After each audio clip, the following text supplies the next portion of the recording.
Hi, I'm Dr. Deborah Birx. Some of you may recognize me from my work over the last year, working in the White House as the coronavirus response coordinator. Some of you also may know me from my work in infectious diseases and in pandemics around the world, working on HIV, TB, and malaria for a number of decades, 30 years almost in the military, and then at HHS and Department of State. And really, I'm excited to announce that I will be a chief medical and scientific advisor to Active Pure Technology.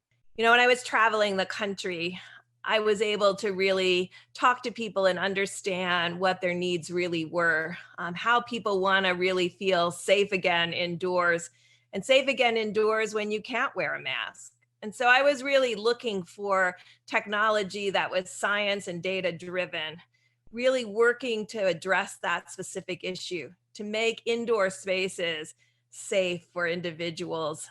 And ActivePure is one of those companies that has really that type of technology. The exciting thing to me about ActivePure and the company is the people are passionate about their product. They've worked on it for decades.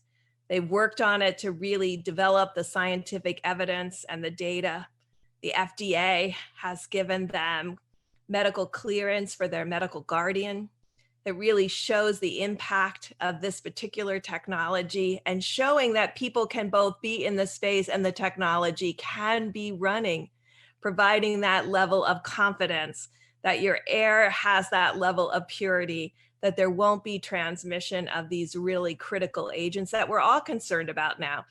I think for a long time we were concerned about our air quality, and I think now we're very concerned about our air purity and being able to work with a team that's continuing to innovate and being able to really answer a need that restaurants, potentially cruise ships, obviously sports teams, schools, and even break rooms where you really have to have your mask off in order to eat and drink and really provide that new insight and new technology. And so I'm happy to be working with this team, working with a really passionate group that want to make it safe for America to be indoors and have their mask off while they're eating and drinking.